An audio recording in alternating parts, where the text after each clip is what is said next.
Greetings, fanboys and fangirls. Jared here with a very special review from Fanboys Forever. And today we're going to be talking about the brand new Masters of the Universe, the Powers of Grayskull hero, the most powerful wizard in the universe. So what makes this release unique from the others we've covered on the channel is this is the very first release that is exclusive to members of Club Grayskull.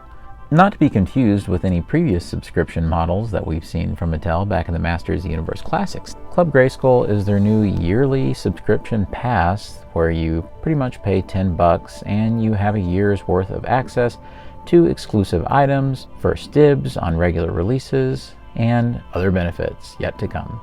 Of course, this isn't unique to Masters of the Universe. There's been a pass like this for both Barbie and Hot Wheels from Mattel for quite a while now. And I've often wondered over the years when Masters of the Universe would get something similar. But however you feel about it, I absolutely knew I had to join up because of the different figures it would allow me to get, but especially because we quickly found out that Hero here would be an exclusive. So why does that matter? Well, Hero happens to be my personal pet favorite Masters of the Universe character, and that's kind of bizarre considering this character's complicated history. But before we get into all that and talk about the merits of this brand new figure, I just ask that you consider subscribing to the channel. It really does help the channel grow, and also be sure to like the video and let me know down in the comments what you think of this release. With all that out of the way, let's begin. My fascination with Hero really began when I first looked into the brand and saw some artwork that was included with one of the DVD releases of Masters of the Universe. In it, I saw the giant Titus, and I wondered immediately who on earth he was. I certainly couldn't place him in my fledgling knowledge of the original line at that time, and I hadn't seen him in any adapted media. Quick Google search, and I was immersed in the forgotten world of the Powers of Grayskull. We should definitely talk about what the Powers of Grayskull even is. Pretty much it's the name of the canceled toy line that we would have seen in 1987, 1988, that kind of would have taken over from the Masters of the Universe line in a way. It was meant to rejuvenate the Masters line, which at that time was starting to fail. Unfortunately, even though they had all the packaging concepts ready and a full lineup of initial characters, it never really came to pass.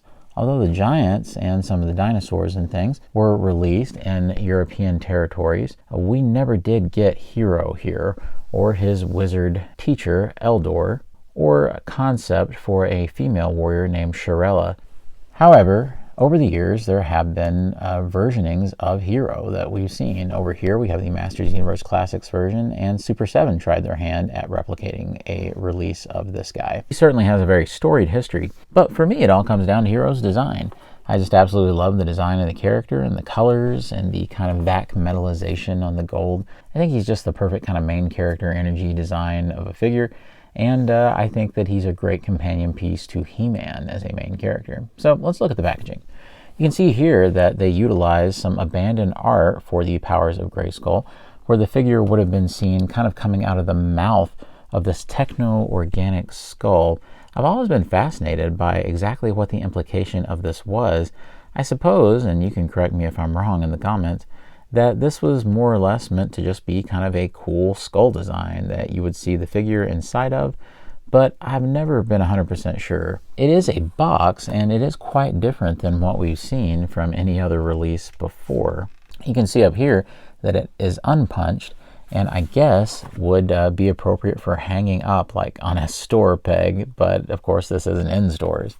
On the side, we have some Hero artwork here, and I find it interesting that they have added this kind of cape clasp thing around his neck, which we've really not seen in previous designs. And over here, we see more artwork of Hero. I find it kind of funny that I almost feel like the artwork of Hero that they have on the sides is more reflective of how he looks in Masters of the Universe Classics than this particular figure. On the back, we have some absolutely fetching artwork of Hero fighting what appears to be some sort of golden minotaur, and you can see Shirella, the female warrior I mentioned, in the background drawing her bow. What's really interesting is it does have the Club Grayskull logo down there, so you know that it is exclusive to that program. But also, I find it funny that Hero is making such a angry kind of intense face, and yet, you know, he's smiling ear to ear on the actual figure. I can't wait to get this guy, and I certainly hope we get him sooner rather than later. He looks completely awesome and utilizes some of the Turtles of Grayskull Ram Man parts, along with what appears to be kind of a doubled over body that they may eventually be able to repurpose for a New Adventures of He-Man release. At the bottom, we have this cool kind of Grayskull seal right here. And what's really interesting is how this guy comes out of the packaging. Much to my surprise, when I first got him out, you can actually just bring him out through the bottom. And you have this box right here that contains his staff and the figure itself. Of course, anyone who watches this channel very much knows that I'm definitely not an inbox collector, but this is one of those rare times that I did get an extra inbox figure because I'm such a fan of Hero. Here's the packaging that I actually opened, so I'll show you more about how it works. Once you take this out, this is the box that the staff comes in. And I really love the designs here. I'm not 100% sure what all the designs mean exactly, but maybe some eagle-eyed fans that are a little more knowledgeable than me would happen to know. I like that there are some kind of technical bits right there and some symbols on each side. I just think this makes a great diorama piece. You open it up and you will find the staff in this kind of tissue paper. And inside the box you will find this nifty little mini comic with some great artwork in it. It's called Hero's Journey. It serves as a pretty basic origin story for Hero that pretty much sticks with what they would have done in the mini comics that we never did get from back in the day. I do find one interesting thing is that Eldor here has kind of like a reddish pinkish tunic, which isn't exactly accurate because he's supposed to be wearing brown. I do appreciate Dragon Man being back here, the Four Horsemen's creation from Masters Universe Classics, and the Black Wizard, which will be a really interesting character that hopefully we will eventually get, which they've kind of positioned as Hero's main adversary. And here he is, Hero. So first thoughts, I will say that I really feel that this figure gets closer than the other iterations that we've seen of Hero to capturing that original unreleased figure. I would say for the last 20 years, I've kind of looked at those prototype images and kind of thought, oh man, if only we could have gotten it. The companies have come fairly close to capturing that aesthetic. You know, you can look at the Super 7 release that they did and things like that, and you can sort of say, oh yeah, well that's sort of like it. But there's always something that's just a little off there. But this one really, to me at least, it definitely has the feel of that original figure. From the color choices that they've used with the kind of overbearingly bright reds and that great vac metallization on the armor with a bright deep blue, and more than anything, that extremely happy smiling expression, which definitely gives Hero a unique look. That has been captured perfectly here. I have seen a few people complain about it, and you know, people have said, hey, it should have come with an alternate head, and I don't disagree. I would have loved to have seen this guy come with an alternate head.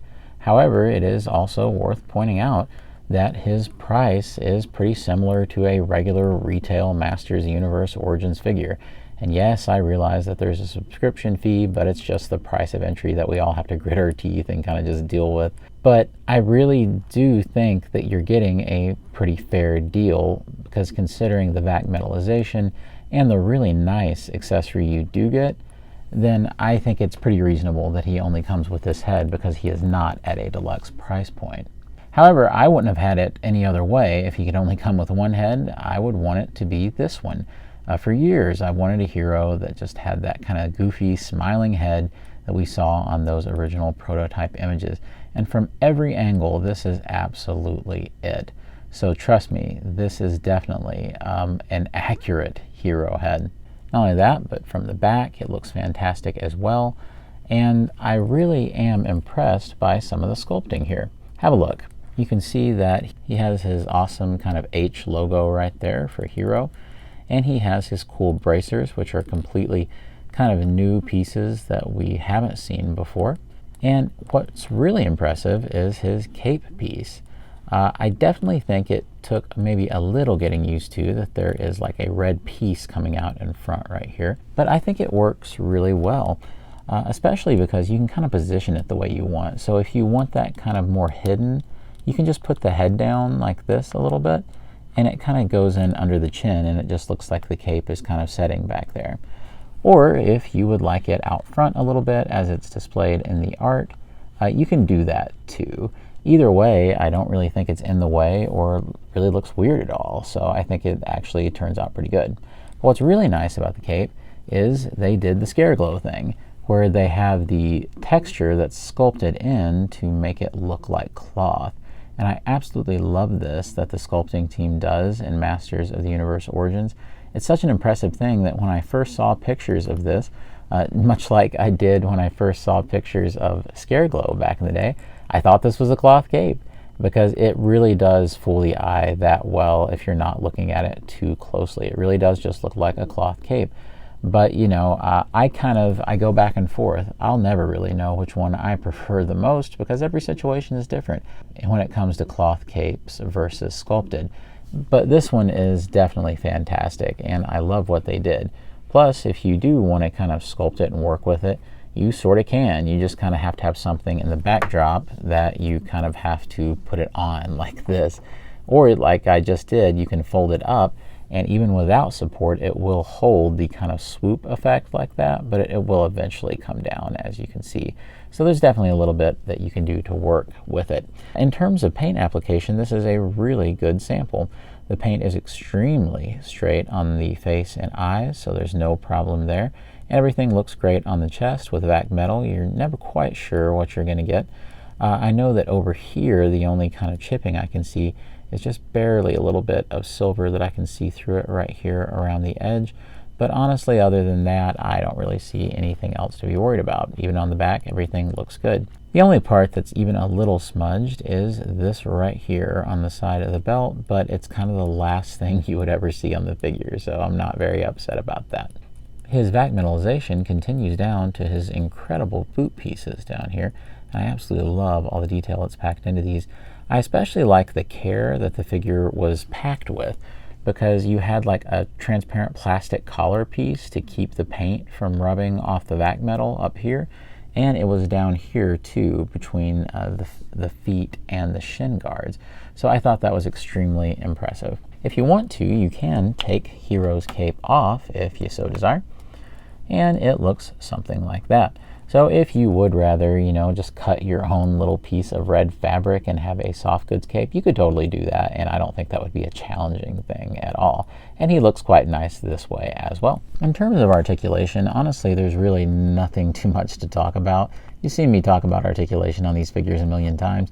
The only thing that I ever really do talk about is when something inhibits it or something is a little different, and honestly, there just isn't really much of anything like that. I suppose you could say, because of the kind of how far that the chest armor comes out, that this is as far down as the arms can go, so maybe they can't go in quite as tightly as some other figures, but everything else is exactly the same that you're used to seeing from Masters Universe Origins. I will say the kick is a little bit better. I guess they've kind of sculpted his shorts here to be a little more open than we see with like the furry underwear sometimes. But you know, it has still a little bit of the limitation like we would usually see. And down here, there's not been any articulation that was compromised or anything, and it works really well even with the vac metal. Now, I don't know how well this will hold up over time. I don't know if, you know, you pose them around quite a bit, if some of this is going to chip down here, but so far so good anyway for the first couple of days that I've had him. Having a look at his one and only accessory, if you don't count his cool tech box back there that the staff came in, is his magical staff. Now, the great thing about this is that it can close up. It works pretty much exactly the same as we saw from the original Masters of the Universe Classics version, and also pretty much the same as we saw from the Masters of the Universe Revelation version that we saw in Masterverse. So it looks really nice. I also think that the type of plastic they used works really well. It's definitely a more muted color, but it certainly looks gold enough for my tastes. And it's certainly still pretty shiny. You can see that it has a nice reflection of some of the lights. Like I said, you just pull these down and it just kind of unfolds. And if you remember the gimmick back in the day, which I guess it was what, Toy Fair or San Diego Comic-Con, whatever Hero was for Masters of the Universe Classics, you could get different colors of gems. And I remember being nervous because I only wanted the green one. And that's what Hero has always been pictured with. So I'm really glad to get the green one. I think it's interesting that I feel like the spike is a little more prominent here in this version than we've seen it in the past, but it's just kind of a little translucent. So yeah, I really enjoy this accessory. I feel that he holds it well enough, although you have seen maybe before in this review, it does slip out of his hand when there's a little bit of pressure applied. To remedy that, you don't want the guard facing this way because it's fairly easy to come out. It still holds fine. But if you put the guard this way, it gives it a little bit more insurance about coming out of his hand. I'm a sucker for posing it open always. I about can't stand to have it closed. It just seems like he ought to be using it at all times. You can also kind of hold it with both hands and get like shots almost like he's firing it off like a cannon like this. And Hero is clearly Eternia's happy warrior, as you can see, smiling ear to ear. And as you can see, you can get some really dynamic things going with that, so I really enjoy it.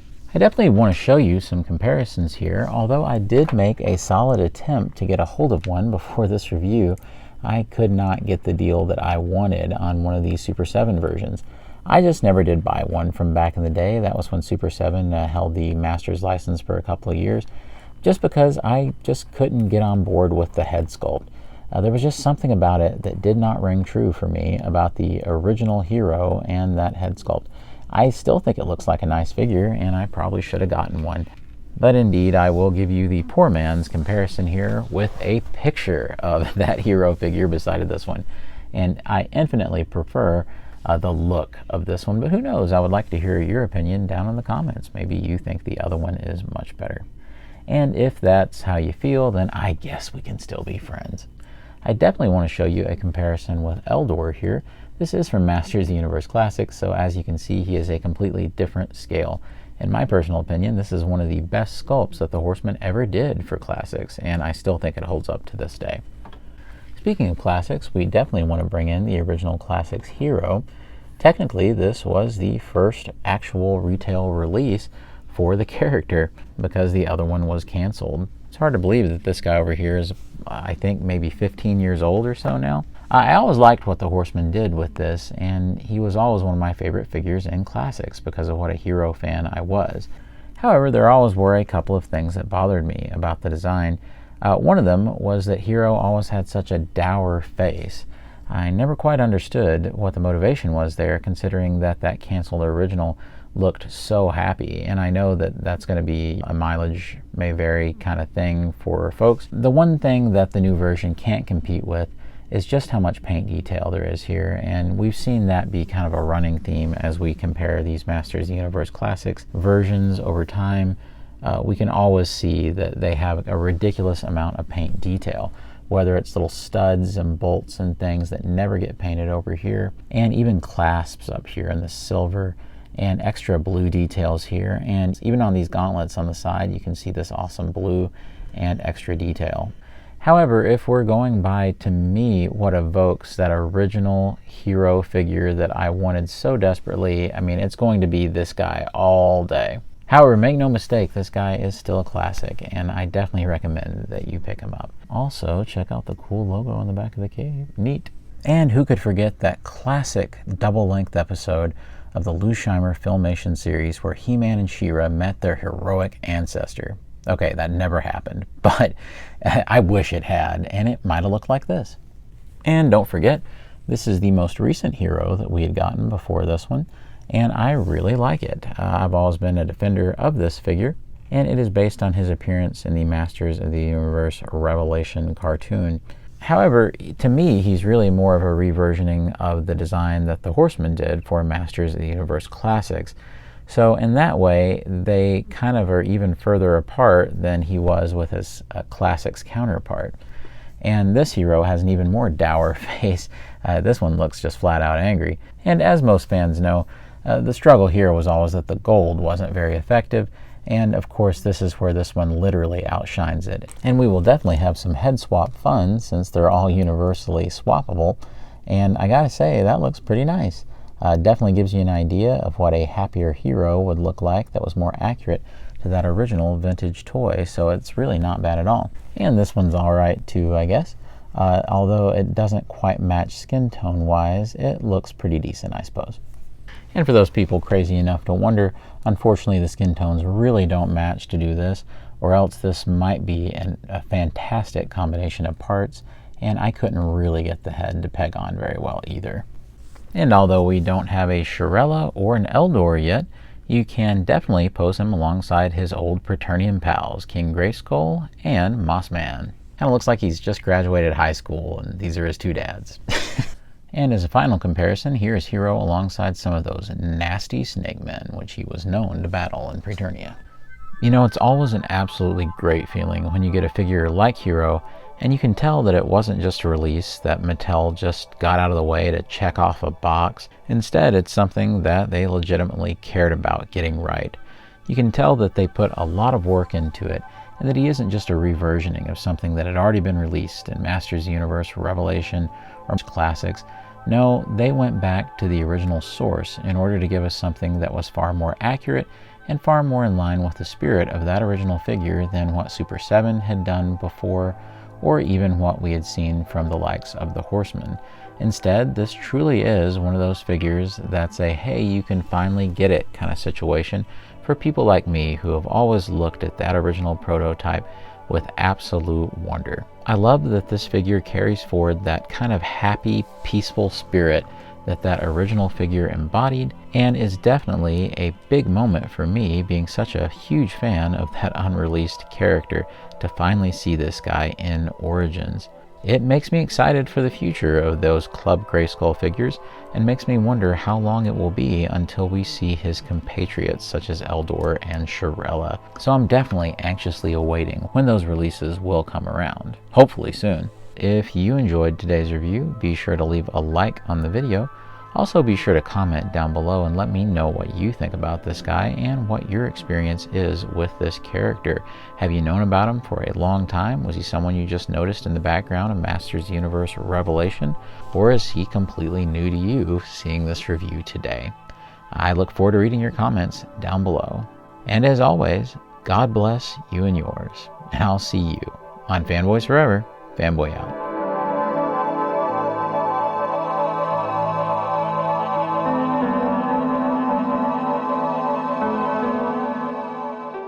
Kick and a too much.